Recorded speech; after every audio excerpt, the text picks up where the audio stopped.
All right, Mike. So what are you feeding your horse? And that is a legitimate question. And you know, and we need to take a hard look at what we're actually feeding our horse. And if we're not feeding that horse correctly, then we can either end up with a deficiency, or we can end up with excesses of certain nutrients that that horse needs on a daily basis there. Of course, our ultimate goal, Corbin, should be to feed the horse a what? Balanced A diet. balanced diet. We say this over and over and over. We need to stress, we need to feed the horse a balanced diet in itself.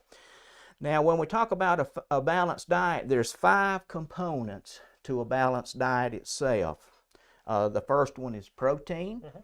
We have to balance that. We have to balance the energy, calories that that horse is receiving on a daily basis. The third one is minerals. We also have to balance the vitamins that the horse is actually consuming, and actually we can't regulate this, but the horse is actually going to manufacture part of those vitamins itself. And the last one is amino acids that we're going to provide to the animal as well. And so let's take each one of those 5 there, and let's start with protein. And we can actually provide too much protein to a horse, and we can also provide not enough protein, and it creates a problem for the horse itself. Of course, when we're feeding too much protein to the horse itself, what that's going to do, it's going to create some excess ammonia. And the horse has got to eliminate that ammonia as well, or urea, if you want to look at it from that standpoint. Of course, this excess will actually cause some inflammation as far as the joint itself. A lot of times the horse is going to drink excessively to do that. It's going to urinate more frequently. If that horse is in a barn in tight quarters, the excess urination a lot of times can cause some respiratory problems, especially if we have a buildup of ammonia in the barn itself and don't have adequate ventilation. Now, on the other hand, if we're not feeding enough protein, what's going to happen is the horse is going to suffer outward, the appearance of the horse, hair, coat, muscle mass. The horse can not perform like it should, can become lethargic and so forth. And a lot of times the horse, as far as hoof quality, that's going to be an indicator as well, a lack of protein itself. And what we're shooting for, it's typically somewhere in the neighborhood of about a 10 to 14% protein ration. And we'll dive into this just a little bit deeper here in a few minutes as well. And the second one that we mentioned was energy. We can also refer to energy as calories. Mr. Will is with us right now, and if you would pull up slide number 1 for us, you're going to see an energy or a calorie problem right here. Of course, naturally, this horse has received an excess of calories. This is what we end up with, the obese, the overweight horse. This horse is once again, a prime candidate for insulin resistance, okay? So, and then on the other hand, if a horse is not receiving enough nutrition or enough calories, then we're going to end up with the horse on the other end of the spectrum itself, and we don't want that as well, okay? Absolutely. Of course, one of our problems today in feeding our horses is that from a horse owner standpoint, we're very accustomed to feeding what I call a compounded or a complete feed. And we'll talk about the different feed types a little bit more here as well. But with this type of feeding situation, we are not able to separate calories from the nutrients that that horse needs on a daily basis. And that's what creates the problem here. So we've got to take a look at the feed tag. The feed tag is going to tell us how much per day needs to be fed to that specific animal by weight, number 1. And then if we're not feeding that amount, then we end up with deficiencies. That horse is going to suffer nutritionally.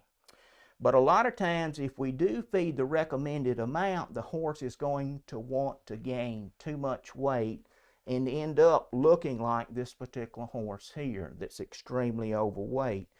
And a lot of times what the horse owner will attempt to do is cut back on the feed.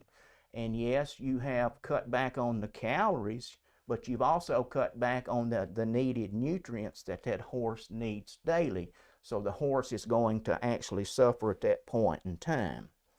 So that we've talked about protein, we've talked about energy. When we take a look at minerals, we can run into problems there as well. And Mr. Will, if you'll go to slide number 2, we're going to see a foot here that's been affected from a mineral standpoint. In fact, what we're looking at here is a selenium toxicity problem, and the horse was actually was provided too much selenium in the diet of the horse. And as you can see here, if you'll examine the foot very closely, you'll see this crusty coronary band, you'll see the ridges here, the hoof wall has been extremely compromised, and that just sets up the foot for an invasion of bacteria internally then. So this is an excess here when it comes to selenium. Will, if you'll go to number 3, we'll take another look at a mineral. And this was actually caused from a calcium deficiency. But the calcium deficiency came about from excess phosphorus that happened to be in the diet of the horse. So what I'm getting to is that when we talk about minerals or vitamins or even amino acids, they interact with each other. So we've got to keep everything in the right proportion and in the right balance with each other as we feed our horses as well. Will, if you'll go to the next slide for me, which will be number 4, we also see another issue here that comes about from vitamins that we're providing to the horse, especially in the feed of the horse. Of course, some of those vitamins is going to come from the forage that the horse is grazing. But in this particular situation here, we have too much vitamin A that's being fed to the horse in the ration, and we end up with a hoof wall that's beginning to fall apart there at the bottom of the hoof wall itself, especially in the toe area. And it actually looks like we've got some finger-like, hair-like projections that's growing out the end of the toe there. That's just a typical vitamin A toxicity problem that we're looking at.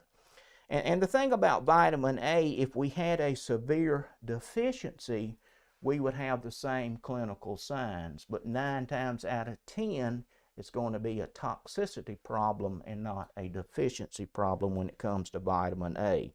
Of course, the horse can be, another vitamin would be biotin. And the horse can be deficient in biotin itself.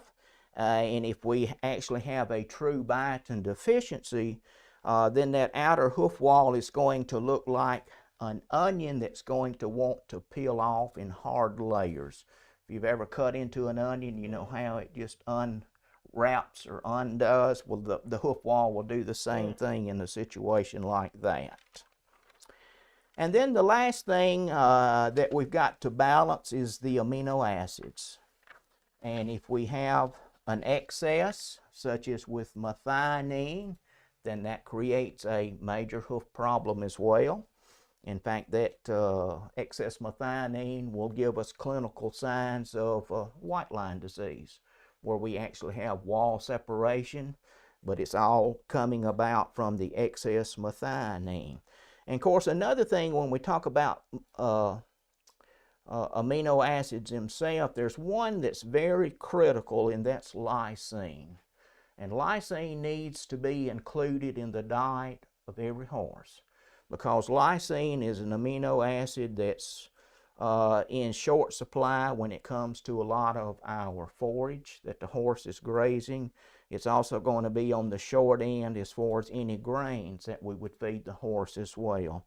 And lysine, in my opinion, is kind of the catalyst that stimulates, that makes the other amino acids come together and work. And so if we're missing that, then everything is not going to be in balance with each other, and what amino acids are present are not going to do what they need to do like they should. Okay? Absolutely. And so I think at this point in time, we're ready for question number You 1. want to do a trivia question? Let's do a trivia question. Okay, everybody watching right now, we're about to do the trivia question number 1. Again, you're going to answer that. You basically have 2 minutes to answer that question. If you answer it correctly within that time, Will back here is going to pick one of those correct answers randomly, and that person is going to win our prize pack, which is the T-shirt, the hat, the finish, the clay, and the breeder's formula. So nice little prize pack there. You want to read the question, Corbin? Yes, sir. Go right That's ahead. fine. Okay, so question number 1. Again, this is for the U.S. only. But question number 1: obesity in the horse is caused by excess blank in the diet. Obesity in the horse is caused by excess blank in the diet. All right, you have 2 minutes. In the meantime, we can ask Mike a few questions. So if you guys have any questions you'd like to drop in, you can go ahead and do that, and I'll be on the lookout. Sure. In the meantime, I know, especially if you guys attended our last event, some of those slides may look a little familiar. And I've seen a couple questions asking about, are the events recorded, or are they able to rewatch it? You are able to rewatch those, and so if you would like to learn a little bit more about some of those, problem areas, such as what those deficiencies and so on can do, we do have some, of course, past live events that discuss that, as well as thrush, white line disease, and many others, and those are always available to rewatch under our videos. So never hesitate to go back and rewatch some of those. And if you have a specific question about nutrition, you can always contact us through cservice.com, leave the question, and we'll do our best to get back with you as quickly as we can to answer that particular question for you. Absolutely. Well, I'll tell you what, Mike, I think we actually had a few questions that were posted in the discussion area. So let's grab some of those and Sure. see what we got. One of the questions that was previously asked was, what's the best feed for an easy keeper? That's a very good question. Of course, the basic diet of any horse is going to be forage, and we can call that grass, and along with some hay, that's the basic diet there. But as we mentioned earlier, there is no grass, there is no hay that's going to contain everything a horse needs nutritionally. So what we need to do on an easy keeper, which is very simple to do, is add a forage balancer or a hay balancer. And of course, one of the options here that you're looking at right here is barn bag. And barn bag is a well-established product. Barn bag can easily be fed with various formula without over-supplementation. Barn bag is going to provide everything the horse needs nutritionally on a daily basis and ensure that that horse is receiving a balanced diet, okay? So what we are able to do with this feeding program, the horse is still getting its roughage. We may have to monitor that roughage, though. If the horse is overweight, we may have to limit the grazing. Sometimes in these extremely overweight horses, a grazing muzzle is going to help. And there's going to be some cases where a dry lot is also needed for these horses. And in a situation like that, just some plain hay works great, along with a half a cup of barn bag on a 1,000-pound horse. And this 11-pound bag of product would be a 60-day supply then for that 1,000-pound horse. So this is a very simple feeding program. Barn bag can be fed to all horses, whether they're hard keepers, easy keepers, race horse, whatever. Absolutely. Okay? Absolutely. Well, question for you, if they do have an easy keeper and they're looking at losing the weight, would they feed the barn bag at the feeding level they want their horse to be at, or at their current weight? I would want to feed it at what they want their horse to be, should be. Should be. Okay. So if it's 1,500, then you want to be at the 1,000, then you would feed at the 1,000. Well, hopefully we wouldn't be that obese, but I understand where you're coming from. Yes, Yeah. yes. Well, a lot of these horses are going to have to drop anywhere from 200 to 300 pounds in extreme Yes. cases. Okay. Yep. Gotcha. Yep. Okay, well, I believe that we've got a winner. So the question number 1, obesity in the horse is caused by excess calories or energy Either one. in the diet. And the winner is Deanna Weber. Congratulations, Deanna. You can email us at cservice@lifedatalabs.com. In the subject line, just put live giveaway winner. We'll just put your name and your address and your t-shirt size, and we will get that out to you as soon as possible. We try to get these out as quickly as possible, but it can take some time depending on, especially right now with the way shipping is and so on. It can take a little bit of time. But we will get that out to you as soon as possible. And congratulations. And again, we've got 2 more of these trivia questions along with our grand prize giveaway. So did we mention what the prize was? Tuned. I did earlier, but I Okay. can mention it again. Again, that prize is going to be one of our Life Data t-shirts, the Farrier's Formula cap, a Farrier's finish, and a Hoof clay, which are great for that external protection from the environment. And then Breeder's Formula, which is actually for our canine friends. And that's going to help, especially dogs that may have an itchy problem, maybe need a better coat or so on. Breeder's Formula is great for that. Absolutely right. Well, Mike, we've just got done talking about some of these excesses and so on that can happen when you are feeding your horse. So how can these horse owners know what they're feeding? Well, that's a very good question. And what we feed our horse is determined by several different factors, Corbin. And I think we need to take a look at these different factors that will determine the type of feed, number one, that's appropriate for that particular horse. And one of the things that we've got to look at is age of the horse altogether. Whether this is a foal, whether this is a brood mare that's carrying a baby, whether this is a lactating mare, whether this is a race horse, whether this is a senior horse, whether this is just a backyard idle horse. They all have different requirements, and we have to feed accordingly, okay? And I've kind of touched on it a little bit, but another determining factor as to what we actually feed the horse is determined by how do we use the horse. What is the horse actually doing, okay? What is the activity level of the horse? Is it just some moderate work? Is it heavy work? Or is there no exercise at all involved? All that makes a determining factor, okay? And another thing that we've got to consider too is the type of hay that's available to us and what we're actually feeding. In fact, there are certain feeds that are adapted to certain types of hays as well. Whether that's a legume or whether that is a warm season grass or just a grass itself. So that makes a difference there. And another thing that we have to take a look at is that horse on supplements. What are they? In other words, we don't want to create too much of a good thing, when the horse is actually on particular supplements. So all that is a determining factor as to the type of feed we provide the horse itself.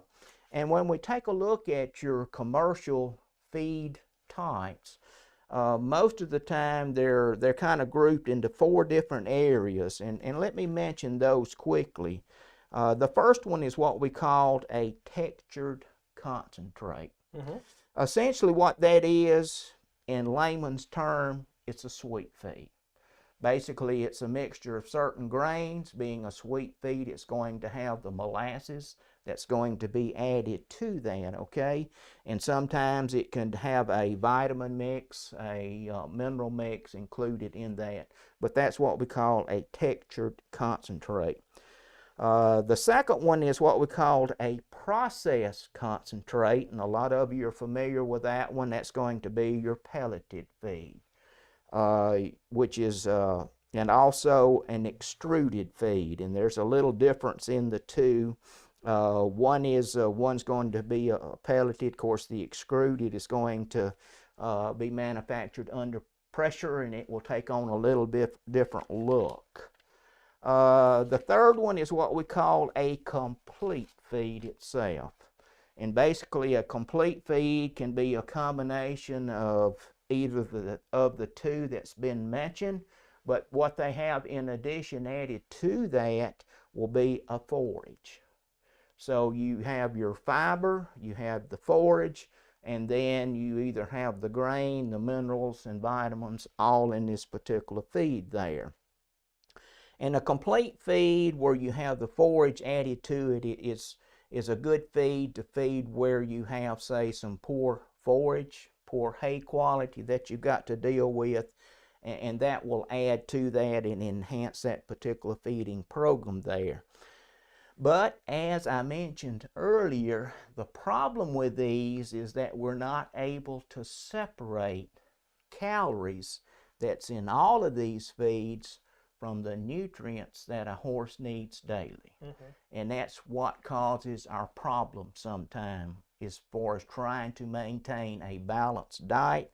Of course, we know what the horse is going to look like if it's receiving excess calories.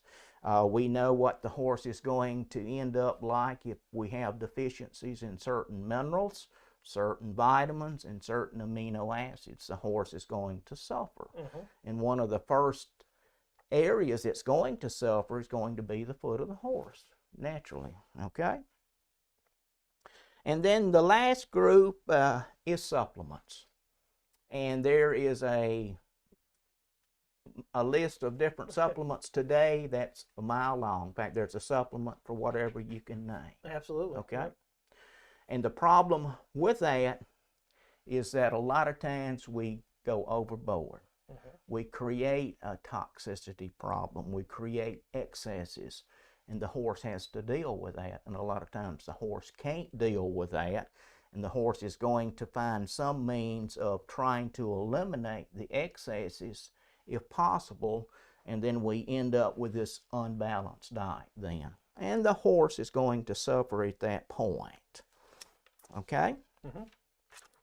One of the, I think, when we think about the 5 areas in creating a balanced diet, the first one that we mentioned was protein. And I want to go back to that just a minute, because I talk to a lot of horse owners face to face at a lot of the trade shows, horse expos that we go to, and they'll often make the statement, well, I'm feeding a feed that is high in protein, and so my horse doesn't need anything else. So a lot of times the horse owner is shopping for a horse that is extremely high in protein, thinking that that one item is going to do the trick. It's going to be the magic formula. But keep in mind that we've got to go back and consider the age of the horse, what the horse is doing, whether or not that horse needs that high protein. Simply because it's a high protein feed doesn't make it any better than, say, a 10% feed. It depends on the individual horse itself. Absolutely. All right? So I think we're ready for question number 2 now. Okay. So trivia question number 2. Everybody get their fingers ready on their keyboards. You're going to have 2 minutes to answer this question, and we're going to randomly pick someone who answers it correctly and to win our next prize pack. Again, this is for the U.S. only. Let me find my questions here. Very easy one. Okay. Question number 2. A yearling and a senior horse can be fed the same feed. True or false? Again, a yearling and a senior horse can be fed the same feed. True or false? All right, well, the clock is running. You've got 2 minutes. In the meantime, we got a few questions from Mike that we pulled from Facebook earlier, and then I got one from here. we did have an individual ask a little bit more about barn bag. Okay. And saying, will barn bag replace the grain in the horse's diet? If you have an easy keeper, that horse will not need any barn bag whatsoever. Okay? I'm not barn bag, will not need any grain. I'm sorry. It will need the barn bag and it will need forage/hay. And that's if it's an easy keeper. If that's an easy keeper. Now, if it is a hard keeper and we need to maintain body condition, then we're going to add grain to that diet, yes. So we'll add the third factor to that, and that grain is going to provide additional calories. Absolutely. That's not in the forage and the hay then. Yeah. And like Mike mentioned earlier, the benefit in that is some of these complete feeds where the nutrients and calories are tied together. If that horse does need the additional calories and you add more of that complete feed, well, now you're also adding more nutrition, more nutrients, and you might be doubling up on something. Right, you're creating an excess there when you do that. Yes. Okay. Okay. All right. You want to tackle another one of these Facebook questions from earlier? Sure. In fact, here's another question that was presented yesterday. It says, my horses are on good pasture 24/7. They're fed hay in the winter. They're also fed a complete feed. Do they need grain? And what would be the most natural diet for them that is actually doable? Of course, as we mentioned earlier, the basic diet of the horse is always grass. It's always grass/hay. If these horses are overweight, then they do not need grain. Okay? But in a situation where you're not feeding that complete feed/grain, and pasture and hay is sufficient, we need to add the forage balancer to that. That's going to provide the nutrition that that horse needs on a daily basis. One of the simplest feeding programs that's out there is hay/forage/a forage balancer, such as barn bag. Absolutely.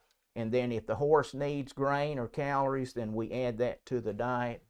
Otherwise, we don't. Okay. Can you give us just a few examples of some of the ones you would add to the diet? Yeah, if we had a racehorse, that racehorse actually needs the calories to perform. So one of the safest grains that you can feed any horse for the additional calories is going to be whole oats. So that would be our grain, and that would provide some fiber. That would also provide additional calories then. And then if we have an extremely hard keeper or a horse that needs a tremendous amount of energy to perform, we can add fats to the diet. We can add oil to the diet. And those are very calorie dense. In fact, oil or fat versus grain, you'll have anywhere from 2.5 to 3 times more calories there versus the grain itself. So there's many ways to go about that there. Absolutely. All right. Well, it looks like our 2 minutes is up. Will, do we have a winner? We have a winner. So question number 2, a yearling and a senior horse can be fed the same feed. And from looking at the comments, we had some mixed answers here. Okay. But the answer is false. No, we should be feeding 2 different separate feeds altogether when it comes to a yearling, a 1-year-old versus a senior horse. Their needs are totally different. Absolutely. Okay. Absolutely, and especially when like you said, you have to consider that age, you have to consider where they are and what they're doing when you're developing that diet. Okay, so the winner for this one, and I apologize if I pronounce your last name wrong, Linda Guidry, Guidry. I apologize if I pronounced that wrong. Maybe Guidry. Guidry. Maybe. You are the winner. Congratulations. Again, you're going to win the T-shirt, the hat, the farrier's finish, the hoof clay, and the breeder's formula. So send us an email to cservice@lifedatalabs.com. In the subject line, you can put live giveaway winner. And we are going to need your just put your name in there, your address, and your T-shirt size, and we will get this out to you. And just once again, just to let everyone know, if you ever receive any type of Facebook message or friend request from someone trying to be us, asking for a credit card, saying that you won something, that's not us. We announce all our winners over during the lives, and we email you. So again, that's just not us. All right, Mike. Well, let's continue on, Corbin. All right. And if Mr. Will would pull up slide number 5 now, please, sir. And we've all seen a feed tag. Mm-hmm. And sometimes we look at the feed tag and say, what does it mean? Mm-hmm. Okay. Of course, I didn't realize that you were in the feed business either, Corbin. I've been trying to branch out a little bit, and see what happens. All right. There's on the federal and also on the state level, there's an agency or a group called the Association of American Feed Control Officials, the AAFCO. And they help regulate the feed industry, the supplement industry across the board. In fact, they have a lot of input into labels, as Corbin knows, since he has done a lot of labeling for us. They determine what needs to be on a feed tag or on a label itself. And we're going to take a look at this particular label here. And if you are feeding a complete feed or a textured feed or a processed concentrate, let's take a look at that particular label and let's try to figure out what we're actually feeding our horse and if that is the appropriate feed for that horse if we choose to go that direction. Okay? Of course, one of the things that has to be on that label is the product name. And that's at the very top of this label. That's Corbin's Textured Horse Feed, okay? And then the second thing that has to be there is the purpose for the feed itself. What group of horses is this feed intended for? And it looks like with Corbin's horse feed here, it's for the maintenance of mature mares. So a mature mare. Or mature horses. Mature horses, yeah, well, I don't know where I got mares, but mature horses, okay? That could be a mare, could be a gelding, could be a stallion, okay? All the above there, okay? So that's the first two things that's got to be on the feed label itself. And then the next thing that we see that becomes extremely confusing is the guaranteed analysis. Absolutely. All right? And the AAFCO says that we've got to show the first, 1, 2, 3, 4, 5, 6, 7, 8 items that's listed here. These other ones that were included on your feed label were optional, okay? But the first thing that's got to be included there is crude protein, a minimum amount. And as you can see, this is given in a percentage basis as well. And with Corbin's Textured Horse Feed, we're looking at a 12% protein within the feed itself. Okay? So, what does it mean? You tell me. Okay? All right, we said earlier that most horses, depending on the age and the use, would need anywhere from, say, a 10 to a 14% ration, okay? All right, this is for mature horses, okay? So that's going to fall within that range itself. But another factor that we need to take a look at as well is how many pounds of protein does that mature horse need on a daily basis? And if we're not meeting that, then we end up with a deficiency of protein. Or if we're going way beyond the needs, then we're creating the excesses there. So that's why it becomes very complicated when it comes to taking a look at a feed tag itself.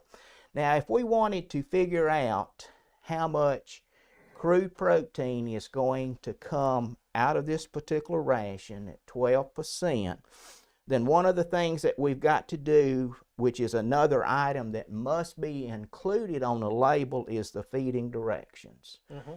And if you drop down to the feeding directions there, it's going to recommend anywhere from 1/2 to 1 pound per 100 pounds of body weight. Mm-hmm. And I'm assuming you kind of have the option on a 1,000-pound horse between 5 and 10 pounds. And we would make that adjustment, I would imagine, by body condition score. Mm-hmm. If that horse was a little over on the overweight side, then we would probably feed toward the 5 pounds. If that horse tended to be a hard keeper or needed some additional calories, we would probably go toward the 10 pounds or somewhere in the middle there. Mm-hmm. All right?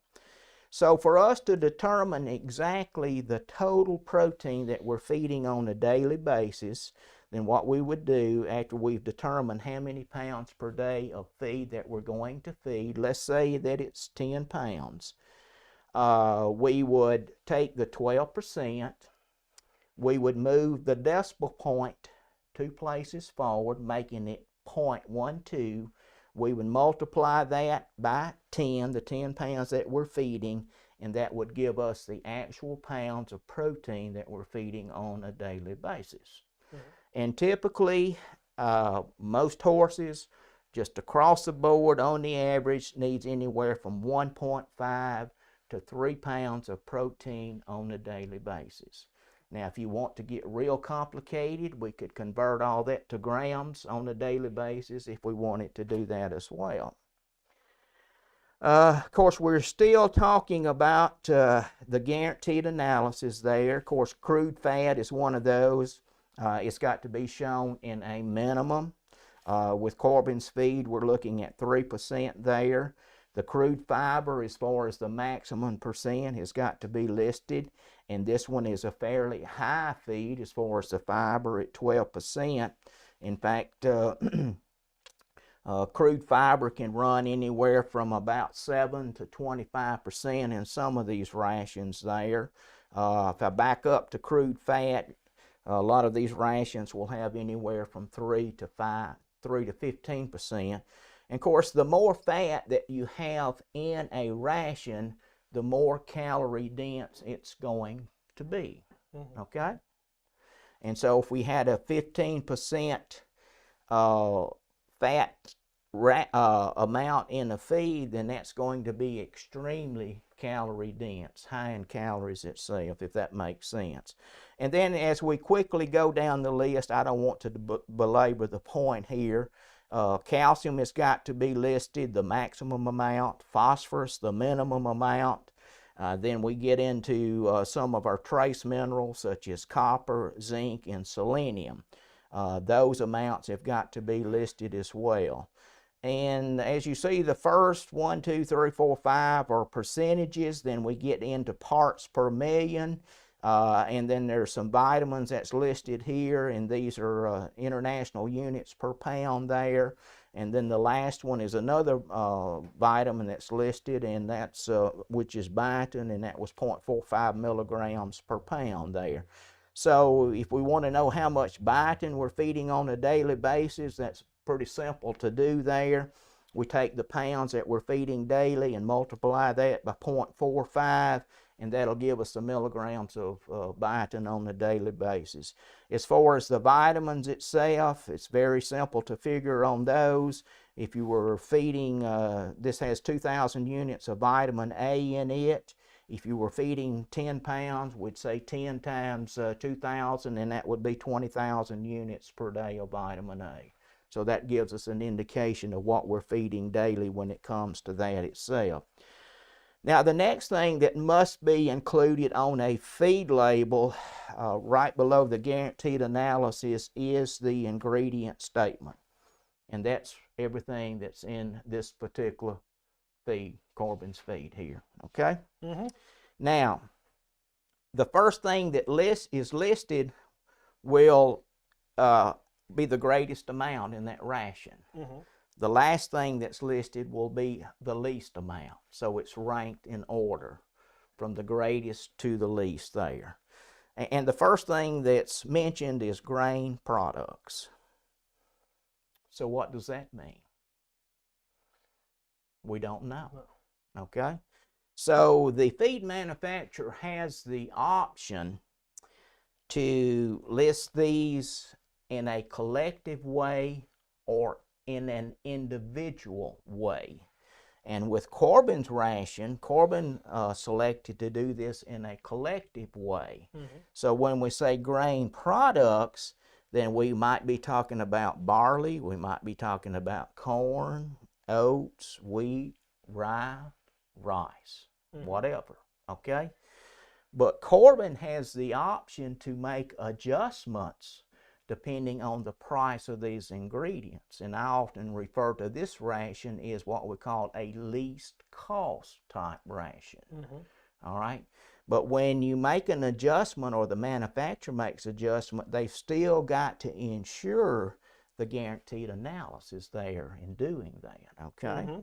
And so as we continue to look at the ingredient statement, we have plant protein products. That's a collective term as well. So Corbin is going to have options to choose from depending on what's probably the least cost for that day when that product is made. The next thing that's listed is processed grain byproducts. Okay? So that encompasses a list of different options there. So anytime we end up with a ration like this, and I'm not picking on Corbin's ration, Hey, you know. but sometimes we end up with a lack of consistency. In other words, the ration is going to change, all right? So if you were looking at a feed that listed those individually as far as the grain, the type of grain, whether that's oats, then that's what has to be in the ration. And the only way that the manufacturer can change that is if they change the label and state exactly what that was changed to then. That makes sense? It makes sense. Okay. And of course, one of the most important things that you're going to find on the feed tag is going to be the feeding directions. And we've got to follow the feeding directions in order to meet the nutritional needs of the horse. And if we're not able to do that, then we need to take a look at another option that's going to ensure that the horse is being met its daily nutrient requirements, a balanced ration. And that's what we're striving for there. Another thing that's going to be listed on the feed tag will be any type of a precautionary statement, okay? And here it says important. We're to feed hay along with this ration as per directions. So that tells me that this particular feed was intended to be fed along with some grass hay, okay, to make it balance and to make it work. So where does all of our nutrients come from as far as the total diet of the horse? Part of those nutrients is going to come from the forage, the hay, and what we're actually feeding that horse. And we have to come up with a sum total and make sure that we're within the parameters nutritionally then, as far as what the horse needs on a daily basis. Another thing that's got to be included on the list itself, on the tag, is the manufacturer, name and address, and if there's any drugs that would be included in this particular feed, then that has to be listed as well. And then the other item that needs to be listed on that feed tag is the weight. Okay? All right? So that is a feed tag in itself. And if you're having some issues in interpreting a feed tag, if you'll get with us, we'll help you do the conversions on a lot of those. I had thought about trying to do that today, but it's going to be a little overwhelming to do that. Absolutely. In itself. Absolutely. Mike, and just a quick question here. You know, you mentioned that what the horse is going to receive nutrient-wise is going to be the pasture or the hay, along with what they're feeding the horse or what supplements they're receiving. So if they really wanted to get just deep down into what they're feeding the horse, I mean, is there ways for them to, test the hay? Is that something you would recommend that you would do? I would highly advise that you have your hay tested. It's going to give you some good insight into what's there nutritionally. Then we need from that, then we can go whatever direction we need to go. Absolutely. Whether that's a forage balancer. Of course, one of the simplest things to do is to feed a horse the basic diet and the forage balancer. And then if the horse needs calories, add that to the diet then. Very simple, straightforward process. Absolutely. Yeah. Absolutely. And I think we're probably ready for our last question. Okay. Which would be question number 3. And then I think we can start winding up a little bit. Okay, so question number 3, again, you will have 2 minutes to answer this. So get those thinking caps on. We will pick one of the winners randomly from the people who got the question correct. So for question number 3, protein is the most important item to consider when selecting a feed. True or false? Protein is the most important item to consider when selecting a feed. True or false? All right, everybody, you have 2 minutes. And Mike, why don't you answer one of the Facebook questions? I saw a question up here I wanted to go back and ask you, but I need to find it. You want to go ahead and answer one of those? Yeah, I'll take one of these right here that came in yesterday. I'm sorry. This question asks, what are the different kinds of hay and why people prefer one kind over another one? I think the preference is often determined by what's available locally. So depending on what part of the U.S. or what part of the world you're in will determine whether you have a cool season, a warm season grass, and a lot of times that will determine your option number 1. But basically, when you take a look at the different types of forage for a horse, I guess one of the legumes that's mentioned more often than anything else is going to be alfalfa. And most of the alfalfa is grown up in the northwest region of the U.S. a lot of times, and so, alfalfa is very plentiful there. Of course, here in the south, where it's nice and sunny, we have warm season grasses such as Bermuda. Some folks like clover. There are some issues with clover and feeding that to a horse, and especially if you're trying to cut that for hay, it's very sensitive to mold. Some areas of the southwest, oat hay tends to be very plentiful. Oat grass, orchard grass is another one that's kind of up and going. Of course, here in where we're located, and as we travel north, your cool season grasses are plentiful. Tall fescue, of course, we know there's a problem with tall fescue with pregnant mares, so you need to be mindful of that one as well. And another one that's very good to feed, if it's available to you, would be Timothy as well. So those are some of the options there when it comes to different types of hay. Gotcha. Okay, I found that one question I was going to ask you. It says, I have a mare that is in full for April due date and very easy keeper. I have been feeding the same amount of grain and she looks great, but should I increase her feed that farther along she is? I feed her FF mare and full supplement too. She needs to follow the feeding directions that's going to be on the label of the bag when it comes to that mare. And there should be some guidelines there as to whether or not that needs to be increased or if it remains constant then. So yes. Okay. Yep. All right. Looks like our time is up, but before I answer that question, I have one more for you. Okay. Mike. I know we've had several questions about, of course, feeding pregnant mares and then, of course, feeding foals and how that's differentiated. And of course, we've mentioned a lot about barn bag. Can you talk to us a little bit about the barn bag broodmare? We don't have a bag up here with us, but we do have a barn bag for those broodmare and foals. In fact, it's very similar to barn bag pleasure and performance, but it's specifically for the broodmare and the foal. In fact, it is a product that can be fed year-round to the broodmare itself. And it's just going to contain some additional mineral vitamins that's going to help with the development of the foal itself, as far as the skeletal, the muscular part of it.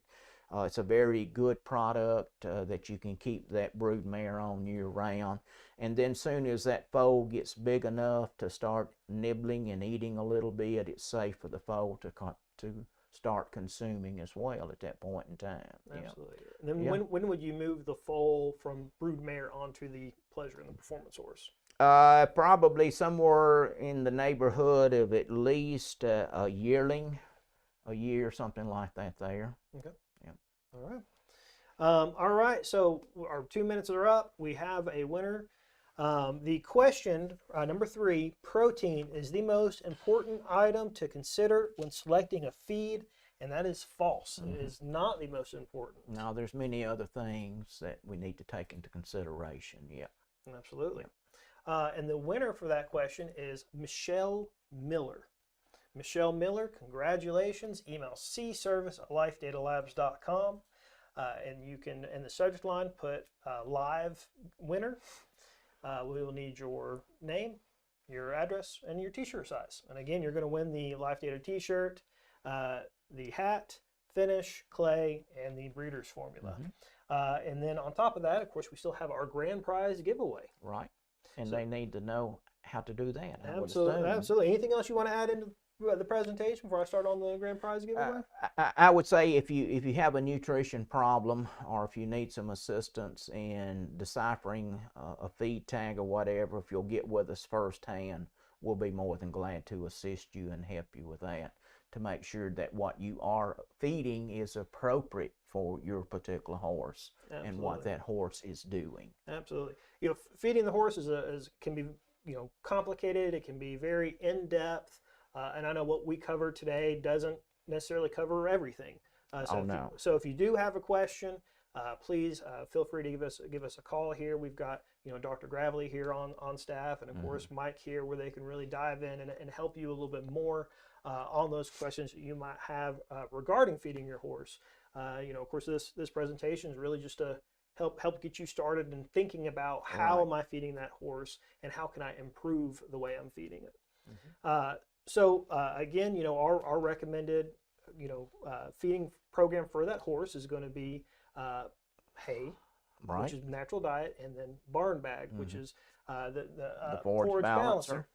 So for our grand prize giveaway, we're going to give 3 people an 11-pound bag of barn bag, and then of course, an 11-pound bag of the Farrier's formula. So you get a deal. You get a deal, and this right here is especially these two products combined. They can be safely fed together, and so you're going to be receiving that nutrients that you need to help promote that hoof health, and then also the barn bag to help you get onto that. Just the overall well-being. Basic well-being of the horse, but getting onto that basic diet plan. And so to enter in that contest, you probably have seen that link scrolling around there at the bottom. You can go to lifedata.live/win. There's a little form that you'll have to enter. Depending on your settings on your computer, you may have to enable cookies, or you may have to do something along those lines to be able to enter. But there are several different questions that you can do, and each one of those questions is going to earn you points towards the contest. You can do one of them, you can do them all. The more you do, the more chances you have to win. For example, one of them is to go ahead and register for our next live event. That'll earn you points. Referring friends, that can earn you some points. So highly recommend you do that, because these products are very handy. They're excellent. Some of our best products on the market, some of the best ones, and be great opportunity for someone to win. Sure. So we're going to give away 3 of those, and we will announce the winner Tuesday. Tuesday about Tuesday 2 at o'clock. 2 o'clock. So join us again Tuesday, and we will announce those winners. Let me just check one more time real quick. Oh, the secret code. Thank you, Mallory. The secret code is New Year. New Year is the secret code. So you just put that in there, and that'll actually double your entries to win. Yeah, do that, and we'll select that winner Tuesday. In the meantime, don't forget about our next live event. February the 18th, 2 o'clock, and we are going to talk about insulin resistance. So that is now available on our Facebook. Of course, we'll be streaming from Facebook and YouTube, but you can sign up for that onto Facebook, and you just switch it from interested to going, and you'll receive all the updates, any new posts that we do, and you also receive a reminder prior to the event, just to let you remember the course that we're going to be hosting this. So again, I want to thank everybody for attending today and for joining us, and thank you, Mike, for giving us the nice lesson here and helping us out. And again, if you have any questions, feel free to contact us. You can email cservice@lifedatalabs.com. You can pick up the phone and call us. You can contact us through Facebook or Instagram or any of the other social contents. We'll be here, and we'll do our best to help. Sure. And thank you very much for joining us this afternoon. Absolutely. One last reminder, don't forget if you're going to be at the International Hoof Care Summit, don't forget to come by and talk to me and Mike. Yep. Thank you very much. Thank you very much. Have a nice day.